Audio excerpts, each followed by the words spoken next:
So today's subject is maybe a quite sensitive one. We're going to talk about collaboration.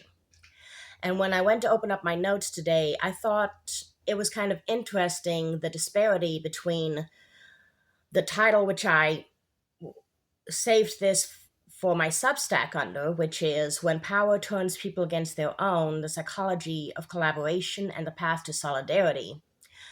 But I realized in my notes I had saved this under one of the good ones. So that's what we're going to be talking about today. And it's a subject I hope that I can do some service, some justice, I guess you could say.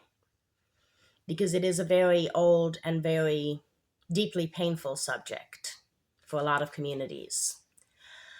But every authoritarian system, from colonial empires to immigration regimes, they've relied on the same brutal trick. They recruit people from the very communities that they target. They convince them through either conversion, hierarchy, the promise of safety, or some other means to enforce the oppression of their own people. And it's not a historical anomaly, it's a feature of domination itself. We've seen this tactic over and over again across the centuries. The British Empire used indigenous intermediaries to enforce land seizures. Plantation owners appointed enslaved Africans as overseers. Apartheid South Africa relied on black police to enforce pass laws, which required black citizens to carry and show their papers on demand and also restricted their movements.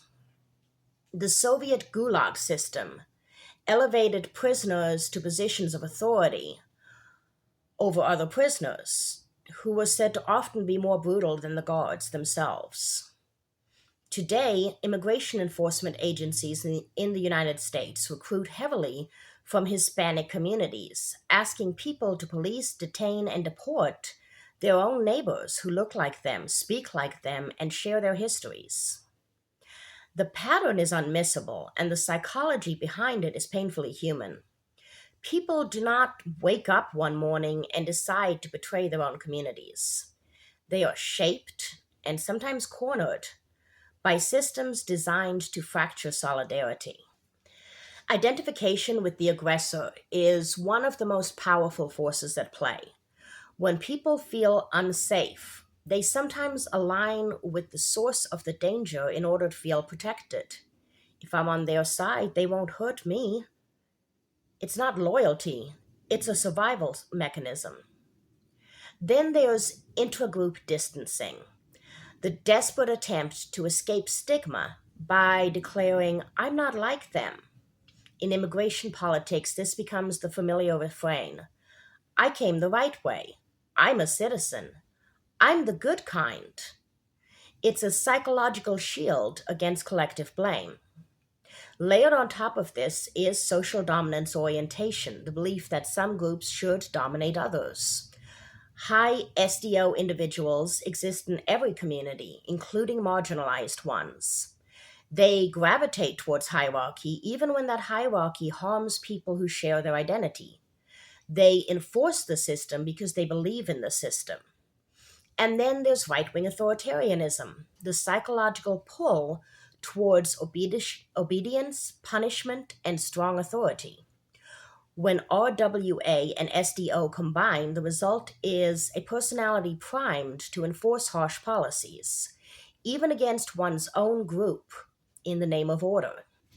Finally, there is moral disengagement, the quiet killer of conscience. Euphemisms like processing, removal, detention sanitize the cruelty. Dehumanizing language like criminals, illegals, numbs empathy. And bureaucracy diffuses responsibility. People convince themselves that they're not harming anyone, they're just doing their job. And these mechanisms are not unique to any one era. They are the psychological architecture of oppression. But authoritarian systems don't just exploit psychology, they shape it. They fragment the targeted group into good and bad members. They create internal hierarchies: legal versus illegal, assimilated versus foreign, respectable versus suspect, and they exploit economic precarity, offering stable jobs in enforcement to people with few other options. They socialize recruits into institutional cultures that normalize cruelty through routine. This is how systems turn neighbors into enforcers, workers into informants, and community members into instruments of harm. But history also shows us something else. These dynamics are not inevitable. They can be disrupted. They have been disrupted. And resistant movements have developed a toolkit for doing exactly that. If oppression relies on fragmentation, resistance relies on solidarity. Not the feel good kind, but the hard, disciplined, intentional kind that must be built across status lines. The first step is creating a shared identity strong enough to override the divisions imposed from above. Movements do this by emphasizing common fate. If they can target one group today, they can target another tomorrow. Solidarity then becomes not just moral, but practical. Next comes direct contact and relationship building. People shed prejudices when they work together as equals. Movements create mixed status organizing teams, community events, and shared projects that humanize and connect.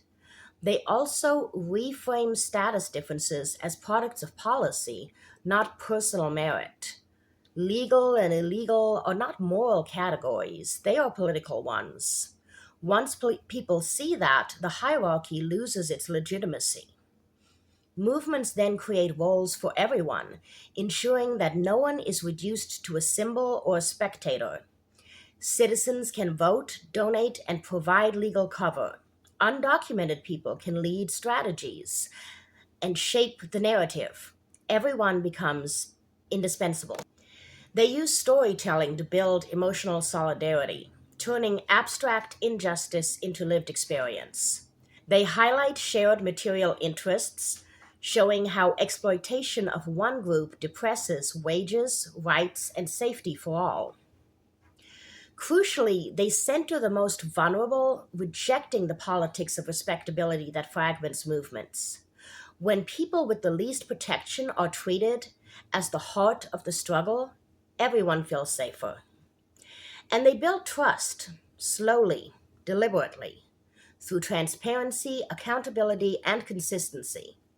Trust is the glue that holds cross status coalitions together. Finally, they create shared experiences of collective action.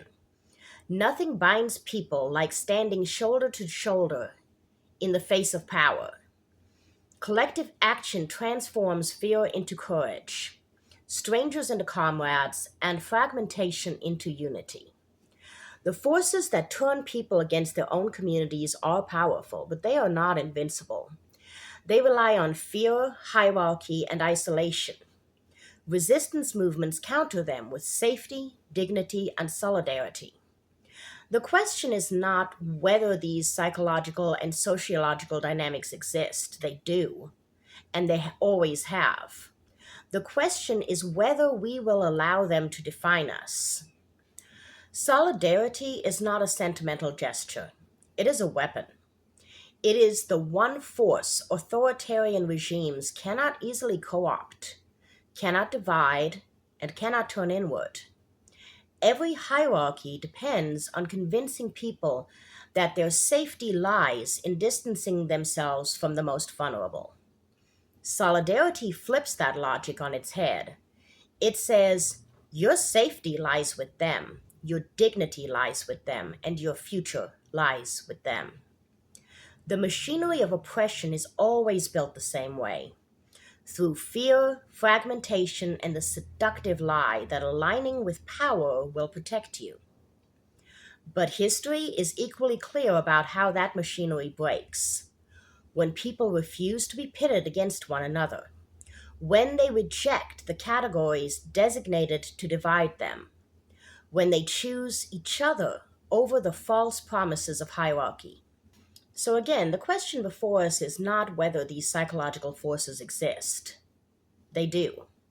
The question is whether we will allow them to be used against us, whether we will let fear turn us into instruments of someone else's agenda, whether we will accept a world where some people are deemed good and others disposable. We don't have to. We can build something else, something stronger than fear, stronger than hierarchy, stronger than the systems that profit from our division. Solidarity is not easy. It is not automatic. It is built brick by brick through courage, clarity, and the refusal to abandon one another. And when people make that choice, when they stand together across lines designated to keep them apart, the system doesn't just crack, it shatters.